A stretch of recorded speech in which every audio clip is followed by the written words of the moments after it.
Hoy, en los signos del tiempo, exploraremos una época donde el miedo y la superstición dominaban el pensamiento de Europa. Conozcamos la historia de un hombre que tras su muerte fue visto caminando y aterrorizando a la población.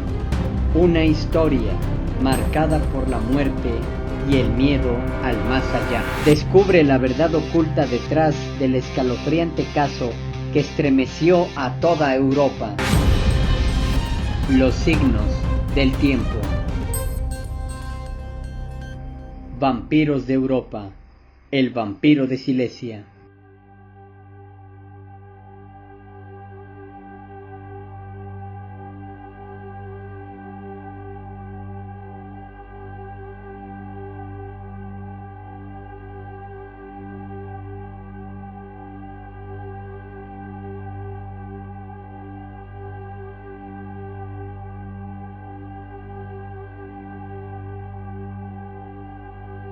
El temor a la muerte ha formado parte del imaginario colectivo desde la antigüedad. El miedo a lo desconocido se ha alimentado de mitos y leyendas populares que se han arraigado en la sociedad. Uno de los primeros casos documentados que combinan elementos del folclore y la superstición religiosa ocurrió en Breslau, Silesia, en 1591. Este caso no solo ilustra la percepción que se tenía de la muerte en Europa a finales del siglo XVI, sino que también marcó el inicio de los mitos modernos sobre los no muertos. Durante el siglo XVI, Europa vivía un fuerte auge de la religiosidad y el temor a lo sobrenatural. Era lo que marcaba el pensamiento de la sociedad en aquel momento. La creencia en brujería, demonios y los no muertos estaba tan profundamente arraigada que la gente vivía con temor. Especialmente en regiones como Silesia, entonces bajo dominio prusiano. Las personas que morían en circunstancias impropias eran consideradas potenciales revenants o renacidos que se levantaban de la tumba para atormentar a los vivos.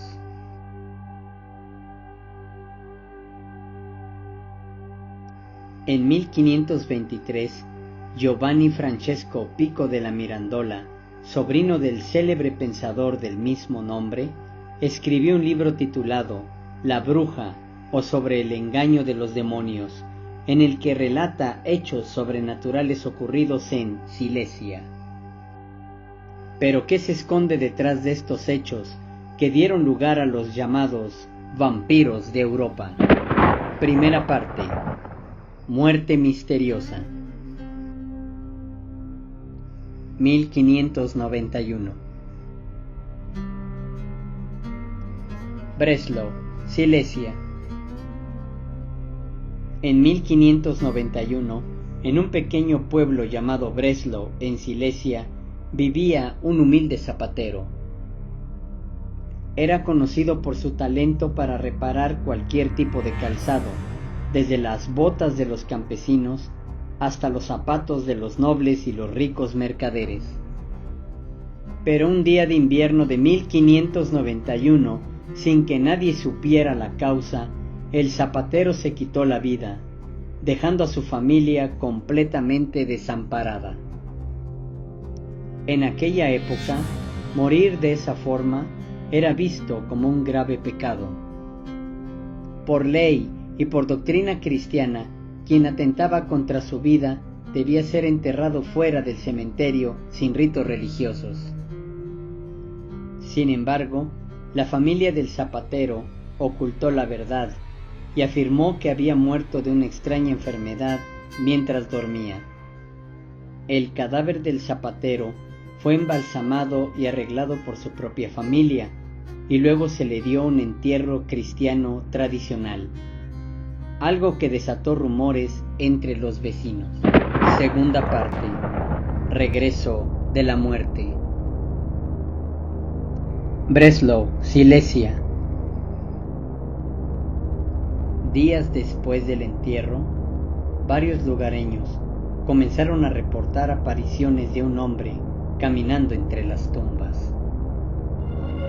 Muchos afirmaron que era algo parecido a un espectro. Según los rumores, era el espectro del zapatero que les provocaba pesadillas aterradoras. Otros afirmaban que les apretaba sobre el área del pecho y les quitaba el aliento. En otras ocasiones se les aparecía a la orilla de la cama y les apretaba tan fuertemente que les dejaba marcas en brazos y piernas. La viuda del zapatero dijo ante las autoridades que todos esos rumores eran maliciosos, con el fin de dañar la reputación de su esposo muerto, de ella y de toda su familia. Tercera parte. Noche espectral.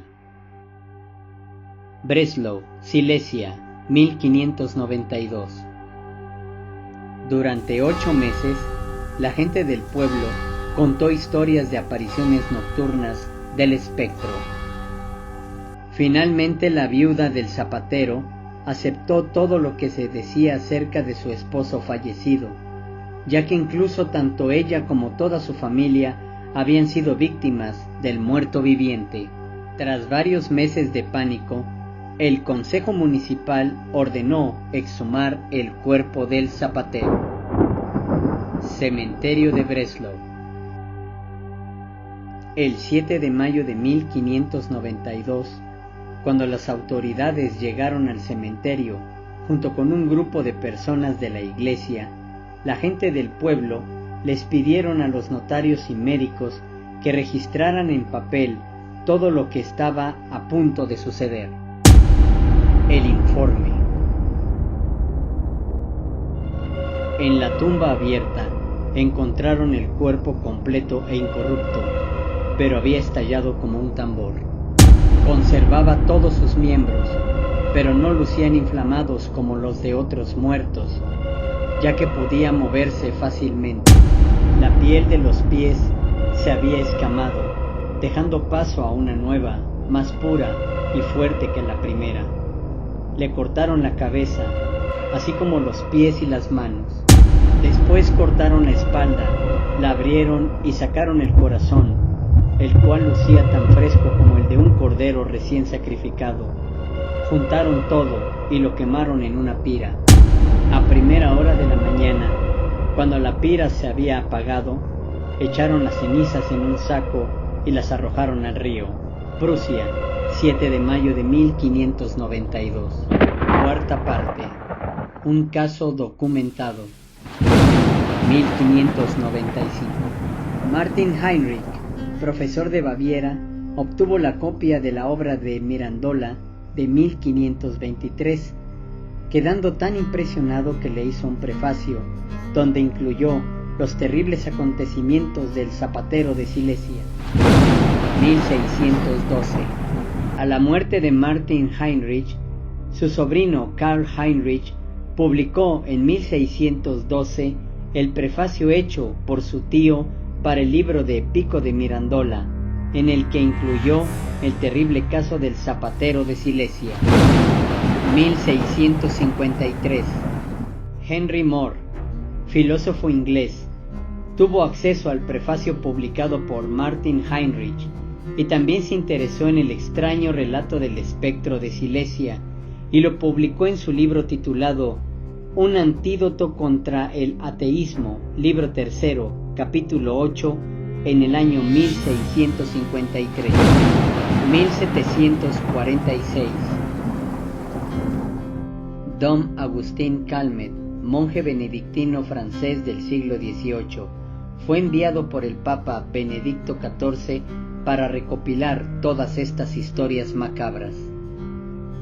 Más tarde, Agustín Calmet publicó su informe en 1746 en un tratado titulado Disertaciones sobre las apariciones de ángeles, demonios y espíritus y sobre los que han vuelto de la muerte en Hungría, Bohemia, Moravia y Silesia, en el que escribe lo siguiente. El informe.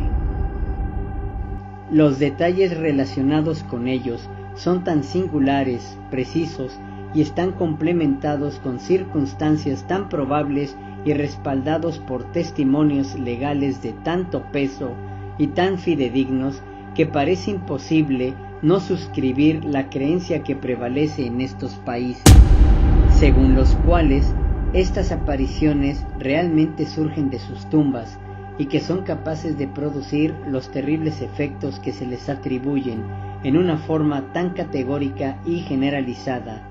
Dom Agustín Calmet, 1746. Más tarde, en 1751, el libro de Dom Agustín Calmet será conocido como Tratado sobre las apariciones de espíritus y sobre los vampiros. 1929. Montague Sommer fue un escritor, erudito y clérigo británico conocido principalmente por su trabajo en temas ocultistas, sobrenaturales y esotéricos. Investigó sobre el caso del zapatero de Silesia y le quitó la categoría de Revenant y lo clasificó como el primer caso de vampiro documentado de la historia, y lo publicó en su libro Vampiros de Europa de 1929.